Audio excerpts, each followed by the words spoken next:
मैं आपको थोड़ा रोक रहा हूं। इसी बीच उदयपुर में बड़ी घटना हुई है। चाकूबाजी की घटना को लेकर सबसे बड़ी खबर आ रही है। आगजनी और तोड़फोड़ की कई घटनाएं यहां पर हो रही है। मॉल दुकानों में तोड़फोड़ हो गई है। बड़ी जानकारी इस वक्त की उदयपुर से बहुत बड़ी खबर है। चाकूबाजी की घटना के बाद लोगों में आक्रोश है। कानून व्यवस्था को लेकर के सवाल है। स्कूलों में सुरक्षा को लेकर के सवाल है राजस्थान में, और उदयपुर के लोग लगातार प्रदर्शन कर रहे हैं। इस वक्त की यह सबसे बड़ी खबर है। आपको बता दें, उदयपुर शहर में कई जगह पर हिंसक प्रदर्शन हुए हैं। पुलिस ने आम लोगों से कानून हाथ में नहीं लेने की अपील की है, शांति बनाए रखने की अपील की है। न्यूज 18 राजस्थान भी आपसे कहना चाहता है, अपील करता है कि अफवाहों पर ध्यान नहीं दें और शांति बनाए रखें। उदयपुर के एक स्कूल में एक छात्र को चाकू से उस पर हमला किया गया दूसरे छात्र की तरफ से, और लगातार एक के बाद एक कई वार किए गए। उसके बाद छात्र अब जिंदगी और मौत के बीच में जूझ रहा है। पुलिस पहुंची हुई है, जांच जारी है। छात्र के पिता को, आरोपी छात्र के पिता को भी हिरासत में लिया गया, पूछताछ की जा रही है। लेकिन दूसरी तरफ लोगों का आक्रोश इस घटना को लेकर उदयपुर में देखने को मिल रहा है। जो तस्वीरें आई है सामने, ये देखिए, पुलिस जगह जगह शांति बहाल करने की मशक्कत करते देखी जा सकती है। फोर्सेस तैनात की गई है। कई ऐसे इलाके हैं जहां पर लगातार जोरदार प्रदर्शन की खबरें आ रही हैं। आगजनी और तोड़फोड़ के साथ साथ हिंसक घटनाएं भी हुई हैं। और इसी बीच ये दो अलग अलग तस्वीरें, जिसके जरिए जरा स्थिति समझिए कि कैसे यहां पर ये पूरी घटना हुई स्कूल में, और इसके बाद जो स्थिति है वो शहर में बिगड़ गई। एक्सक्लूसिव तस्वीरें आपकी टीवी स्क्रीन पर सबसे पहले, सबसे तेज न्यूज 18 राजस्थान पर। इस वक्त की सबसे बड़ी खबर हम आपको बता रहे हैं। यहां पर मॉल दुकानों में तोड़फोड़ की गई है और कुछ लोगों ने हिंसक प्रदर्शन शुरू कर दिया। घटना के बाद आक्रोशित लोग लगातार प्रदर्शन कर रहे हैं। हालांकि पुलिस के जो दल है वो अलग अलग जगहों पर तैनात किए गए हैं। बाहर से भी फोर्सेस बुलाई गई हैं। पुलिस के तमाम अधिकारी भी धरातल पर इस वक्त नजर आ रहे हैं। कोशिश यही कर रहे हैं कि शांति व्यवस्था बहाल हो, लेकिन स्कूल की इस घटना ने हर किसी को झकझोर करके रख दिया है।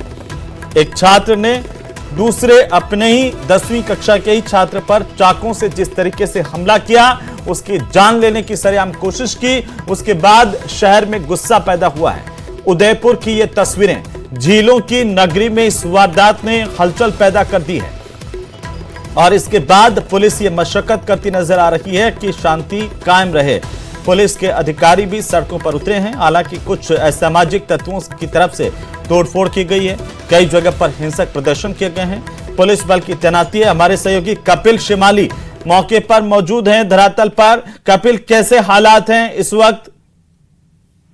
देखिए, माहौल लगातार उदयपुर में तनावपूर्ण होता जा रहा है और स्थिति कंट्रोल से बाहर होती जा रही है, क्योंकि जो भीड़ सड़कों पर उतरी है उसमें काफी आक्रोश है। पूरे शहर में अलग अलग जगह पर भीड़ की छोटी छोटी टुकड़ियां जो है वो बढ़ गई है, और कई जगहों पर आगजनी और पथराव की जो घटनाएं हैं वो भीड़ द्वारा की गई है। देखिए, स्कूली छात्रों में चाकूबाजी की जो घटना हुई थी, उसके बाद में ये पूरा विवाद उपजा था, और एक छात्र जो कि घायल हुआ, उसकी स्थिति थोड़ी गंभीर बनी हुई थी। हालांकि इलाज चल रहा है। बेहतरीन चिकित्सकों की टीम जो है वो इलाज मुहैया कराने में इस समय कपिल, हम तस्वीरें देख रहे हैं, अपने दर्शकों तक पहुंचा रहे हैं, किस तरीके से खड़ी हुई कारों को आग के हवाले किया गया है। ये स्थितियां कैसे पैदा हो गई? देखिए, धीरे धीरे जो जैसे ये घटना हुई थी, घटना के बाद लोगों में आक्रोश बढ़ता गया, और जैसे जैसे सोशल मीडिया पर बात फैलने लगी, कुछ अफवाहें भी सोशल मीडिया पर फैलने लगी कि जो घायल छात्र है उसकी मौत हो गई है। इस तरह की अफवाहें जैसे ही सामने आई, उसके बाद में कई लोग जो है वो मौके पर जमा होने लगे, और आक्रोश धीरे धीरे बढ़ता गया। और फिर शहर में कई जगहों पर मॉल दुकानें ये में तोड़फोड़ की गई, कई राहगीरों के साथ मारपीट की गई, दर्जनों गाड़ियों में तोड़फोड़ की गई और कई कारों में आग लगा दी गई। तो पूरी स्थिति शहर के अलग अलग इलाकों में जो है वो तनावपूर्ण बनती जा रही है। चाहे वो सरदारपुरा का इलाका हो, मधुबन में तोड़फोड़ की गई है, हाथीपोल में तोड़फोड़ की गई, चेतक सर्कल पर तोड़फोड़ की गई, बीएन कॉलेज के आसपास तोड़फोड़ की सूचना आ रही है। तो स्थिति लगातार बिगड़ती जा रही है। हालांकि पुलिस के जवानों ने अब सख्ती बरतना शुरू कर दिया है, और जो भीड़ सामाजिक तत्व जो कि शहर में माहौल खराब करने की कोशिश कर रहे हैं, उन लोगों पर हल्के लाठीचार्ज करते हुए उन्हें खदेड़ने के भी प्रयास किए जा रहे हैं, ताकि मौके पर यदि स्थिति बिगड़ने से पहले उसे कंट्रोल किया जा सके। हालांकि जो स्थितियां देखने को मिल रही है, जिस तरह की घटना हुई, इसके बाद पुलिस की तरफ से क्या एक्शन लिया गया? क्या कोई कार्रवाई कोई की गई अब तक? देखिए पुलिस जो है वो लगातार कोशिश कर रही है, और ये जो घटनाक्रम हुआ था उस घटनाक्रम में जो आरोपी छात्र था वो नाबालिग था, ऐसा में उसे डिटेन कर लिया है, और नाबालिग छात्र का जो पिता था उसे पुलिस ने गिरफ्तार किया है। पुलिस ने अपनी जो कार्रवाई है, कानूनी कार्रवाई, उसको पूरा कर लिया है।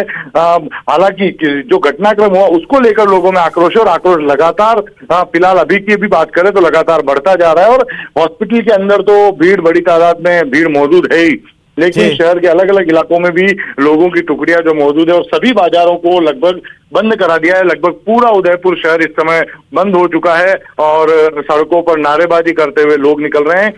फिलहाल जो पुलिस पीड़ित कोशिश कर छात्र रही है, घायल छात्र है, उसकी स्थिति कैसी है? देखिए, घायल छात्र की स्थिति यथा स्थिति बनी हुई है, गंभीर बनी हुई है, लेकिन ये जिला कलेक्टर ने और हॉस्पिटल प्रबंधन ने, पुलिस के अधिकारियों ने भी इस बात की पुष्टि की है कि फिलहाल जो चिकित्सकों का दल है वो घायल छात्र को इलाज देने की पूरी कोशिश कर रहा है। कोशिश की जा रही है कि उसे खतरे से बाहर लाया जा सके। ये अपील जिला प्रशासन द्वारा भी की गई है कि शहर में शांति बनाए रखें, क्योंकि अब जो चिकित्सकों का दल है वो कोशिश कर रहा है कि घायल छात्र को जो है वो खतरे से बाहर लाया जा सके, उसे अच्छे से अच्छा इलाज मुहैया कराया जा सके। और इसमें जो चिकित्सकों की जो टीम है वो जुटी हुई है। जिला कलेक्टर ने अपील की है शहरवासियों से कि वे इस पूरे घटनाक्रम के दौरान शांति व्यवस्थाएं बनाए रखे, किसी तरह की अप्रिय घटना को ना घटित होने दें, और जो शहर में जिस तरह का माहौल बिगड़ रहा है वैसी जो माहौल जो है शहर में ना पनपे, इसको लेकर जिला प्रशासन अपील कर रहा है।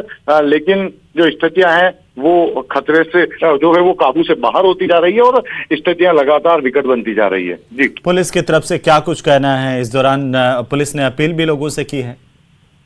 बिल्कुल, देखिए पुलिस द्वारा अपील की गई है, जिला कलेक्टर द्वारा अपील की गई है शांति व्यवस्थाएं बनाए रखने के लिए। उन्होंने ये भी स्पष्ट कर दिया कि जो चाकूबाजी की जो घटना हुई थी उसमें जो आरोपी थे उस आरोपी को डिटेन कर लिया है, उसके पिता को गिरफ्तार कर लिया है, लेकिन ये भी मांग की जा रही है, जो घायल छात्र के जो समर्थक हैं, कई बीजेपी के नेता मौके पर हॉस्पिटल में जुटे हैं, उनकी मांग है कि जो आरोपी छात्र है उसके जो घर है उसके घर के कागजों की जांच नगर निगम द्वारा करवाई जाए, और यदि ये घर अवैध रूप से बना हुआ है तो उस पर बुलडोजर चलाया जाए, ताकि इस तरह के घटनाक्रम करने वालों को एक सबक मिल सके। तो इस तरह की मांग फिलहाल जो है वो जो आंदोलन कर रहे हैं, जो प्रदर्शन कर रहे हैं, उनकी मांग जिला प्रशासन से है। फिलहाल पुलिस कपिल, आप हमारे साथ बने रहिए। मेरे साथ में योगेंद्र जोशी जी हैं, पूर्व पुलिस के अधिकारी हैं। योगेंद्र जोशी साहब, ऐसी स्थितियां कैसे बन जाती हैं? ये इसमें भी क्या पुलिस को त्वरित एक्शन लेना चाहिए था? इस वजह से ये स्थितियां, हालात बिगड़े। लेकिन उससे पहले देखिए, हम बात कर रहे थे अस्पतालों की, स्कूलों में भी क्या हो रहा है। अब राजस्थान के स्कूल को आप देखिए, यहां पर एक छात्र ने, 10वीं कक्षा का छात्र था, उसने अपने ही साथ पढ़ने वाले दूसरे छात्र पर चाकुओं से जिस तरीके से हमला किया, वो वाकई निंदनीय, सोचनी है कि आखिर ऐसी स्थितियां हमारे स्कूलों में भी बन रही है। हेमंत जी, बिल्कुल आपने सही बात कहा है कि जिस प्रकार से हमारे देश के अंदर विशेष तौर पर जो सांप्रदायिक घटनाएं होती हैं या कोई दूसरी घटना होती है, या कॉलेजों में, स्कूलों के अंदर इस प्रकार की घटनाएं होती हैं जहां चाकूबाजी हो गई है या जला के मार दिया, इस प्रकार की घटनाओं पर तुरंत कार्रवाई करने की आवश्यकता है। और अभी भी उदयपुर की पुलिस को जो है जितना जल्दी हो उतना जल्दी अतिरिक्त फोर्स को लगा देना चाहिए। अगर ये अतिरिक्त फोर्स अभी नहीं लगाएंगे तो शाम तक स्थिति और ज़्यादा काबू से बाहर निकल जाएगी। इसके लिए आवश्यकता यह है कि जो भी आसपास की पुलिस है उदयपुर के चारों तरफ की, उस पुलिस को तुरंत प्रभाव से उदयपुर में लगाना चाहिए, क्योंकि ये जो घटना है ये शायद मेरे ख्याल से, जो मुझे जानकारी में आई है, विशेष संप्रदाय से संबंधित हो सकती है या किसी दूसरे संप्रदाय के सदस्य से हो सकती है। जब ऐसी स्थितियां पैदा होती हैं तो पुलिस को खास तौर से इसका इंतजाम करना चाहिए, और अगर इसके अंदर ये थोड़ी सी भी लापरवाही करेंगे तो काफी ज्यादा नुकसान होने की संभावना रहती है। दूसरी बात यह है, यह देखना है कि इस स्कूल के अंदर इन बच्चों में द्वेष भावना कब से चली आ रही है, इसकी जानकारी वहां के टीचर्स को, वहां के प्रिंसिपल को है या नहीं है। अगर उनको जानकारी थी पहले से कि इन लड़कों के बीच के अंदर कोई द्वेष था या किसी बात को लेकर के अनबन चली आ रही है, तो उस प्रकार की चीज को सबसे पहले वहां के प्रिंसिपल और टीचर को पुलिस के सामने लाना चाहिए था। और अगर मान लीजिए नहीं ला पाए हैं तो जिस वक्त घटना घट रही थी उस समय की स्थिति को भी वहां के टीचर और प्रिंसिपल को देखना चाहिए। यह भी तो सोचने वाली बात है योगेंद्र जी कि हमारे स्कूल में एक 10वीं कक्षा का बच्चा, क्या उसमें इतना क्रिमिनल माइंड पैदा हो गया कि चाकू लाता है, अपने साथ पढ़ने वाले छात्र पर इस तरह से हमला कर देता है? भाई हेमंत जी। जी, आप कहते हैं कि 10वीं क्लास का बच्चा, मैं कह रहा हूं जो हमारे यहाँ कानून बना हुआ है ये कानून बहुत पुराना है। जो जब 5 साल का बच्चा चड्डी नहीं पहनता था और वो अपने मोहल्ले में वैसे ही घूमता था, वो समय बदल गया। अब 5 साल का बच्चा दूसरी या तीसरी क्लास में पढ़ाई करता है। अब आप अगर ये लेके बैठे हैं अभी भी कि साहब ये 17 साल का 15 साल का बच्चा है, ये माइनर है, और अगर इसको माइनर की श्रेणी में लेकर के आप नहीं देखते हैं, ये आप जयपुर के अंदर योगेंद्र जी हमारे साथ में भारतीय जनता पार्टी के प्रवक्ता अपूर्वा जी को स्क्रीन पर लाइए। अगर अपूर्वा जी अपन मेरी आवाज आप सुन रही हैं तो जिस तरह की परिस्थितियां अब राजस्थान में देखिए, ये तो एक चुनौती है। लेकिन योगेंद्र जी आप इस बात को ठीक कह रहे हैं कि हमें स्कूल से ही देखना होगा कि आखिरकार कहीं क्राइम तो पैदा नहीं हो रहा है, और हमें वो शिक्षा को भी उसी अनुरूप ढालना होगा। बिल्कुल बिल्कुल, मैं आपसे हेमंत जी ये कहता हूं कि अब ये समय आ गया है जो प्रत्येक स्कूल के अंदर इस प्रकार के टीचर, पहले क्या होता था जब हम स्कूल के अंदर पढ़ा करते थे तो पीटीआई एनडीआई वो स्कूल की सुरक्षा व्यवस्था, आपस में बच्चों में झगड़े ना हो उस प्रकार की चीज को देखने के जिम्मेदार हुआ करते थे।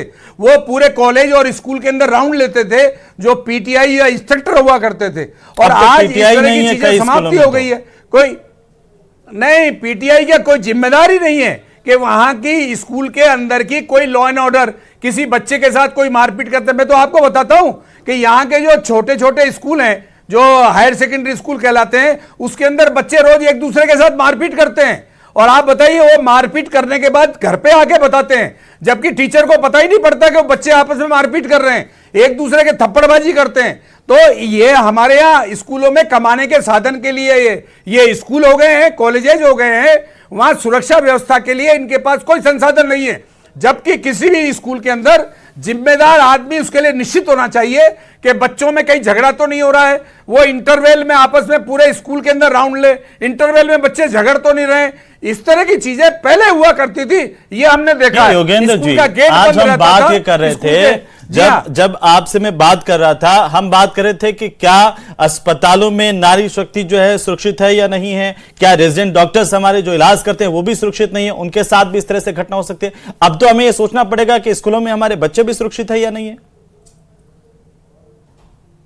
जी हाँ हेमंत जी, ये बिल्कुल सही बात है। अब पुरानी चीजें निकल के चली गई हैं, उन पुरानी बातों पर ध्यान नहीं दे करके अब नए सिरे से स्कूलों की व्यवस्था, कॉलेजों की व्यवस्था, इन सब चीजों को दोबारा से सुनिश्चित करना पड़ेगा। मैं ये कह रहा हूं कि इसके लिए ये टेम्परेरी चौकीदारों की व्यवस्था नाकाबिल है। पहले आपको पता होना चाहिए, आज स्कूलों के अंदर 4th क्लास की